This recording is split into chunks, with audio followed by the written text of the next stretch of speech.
Batman Bad Blood is the newest direct-to-DVD animated movie from DC Animation. Picking up where the events of Batman vs. Robin left off, it's also the newest installment in DC's shared animated continuity, by which of course I mean the Batman movies and the Justice League movies, but nothing else. As the movie begins, we discover a gang of C-list villains have been wreaking havoc in the Gotham underworld, commanded by a new crime boss calling himself the Heretic. These crimes catch the eye of Kate Kane, aka the Batwoman, who here is making her first appearance outside the comics. When the Heretic proves to be too much for the heroes to handle, Batman goes missing in the wake of a massive explosion. Also, a fun fact about the Heretic, this is what he looked like in the comics, and this is what he looks like in the movie.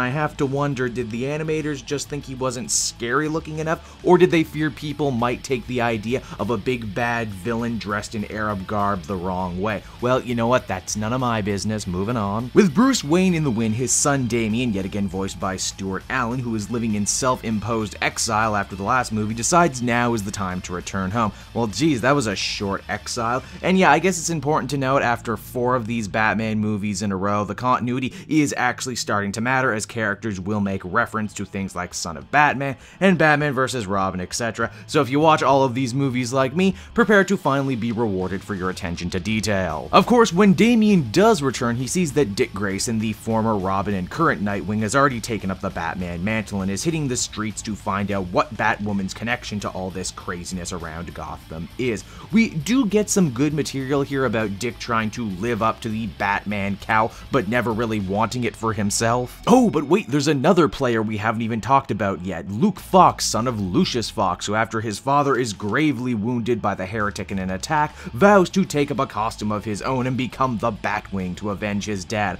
or something like that. I'll come back to everything that's wrong with Luke in just a minute. If it's starting to sound like Batman Bad Blood is a jam-packed movie, it's because it totally is. Kate Kane gets off better than just about anyone else, her origin being adapted pretty much entirely from the comics, what with her being an ex-soldier who fell on hard times, but who was ultimately inspired by Batman to become a crime fighter. They also, and you're gonna have to pardon the pun on this one, don't beat around the bush about her sexual orientation, proving just how far DC Animation has come from the days when they had to hide Maggie Sawyer's girlfriend in the background. They even wring some good material out of Batwoman's relationship with her hardened military father. Luke, sadly, is a totally different character from the comics. For one, instead of being an MMA fighter who had a strained relationship with his father, but who was handpicked by Batman to become a hero, now he's a former soldier too, who gets along with his dad just fine and gets his costume just for sort of being in the right place at the right time, and even though it's more technologically advanced than anything we've ever seen before, he's able to pilot it without any trouble at all. The movie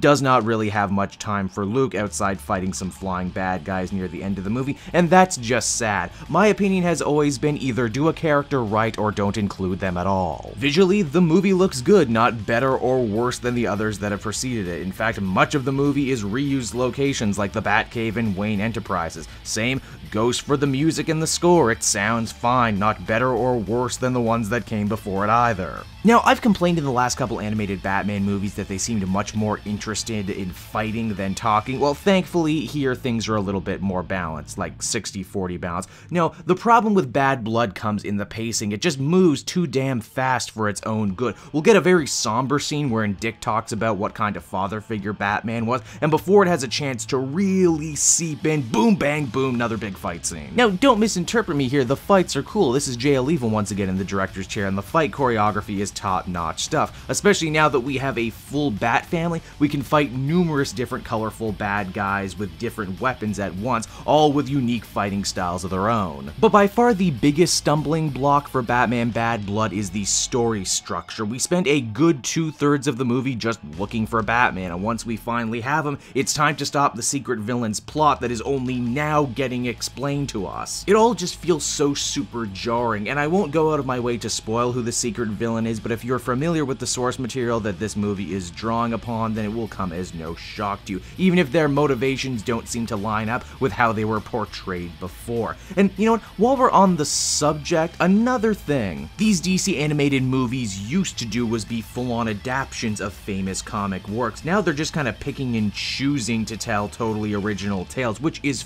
fine, but my question is, what is all this shared continuity long-form storytelling really for? What's the end game here? I mean, if they just wanted to make a new show, why don't they? These new movies to me are no longer standing out as special events, instead they're just feeling like minor episodes in an overlong season. And at the end of it all, Batman Bad Blood is not a bad movie. In fact, I liked it way more than Son of Batman or Batman vs. Robin. There are fresh new characters to enjoy, the action is solid, but once I finish this review, I'm never gonna think about this movie again, which is not a good thing. But you know what? At the end of it all, I do give it a 7 out of 10. Hey everyone, thanks so much for watching my newest video. I hope you enjoyed it, and I hope you'll feel like checking out some more videos I have on offer here at Cape Joel.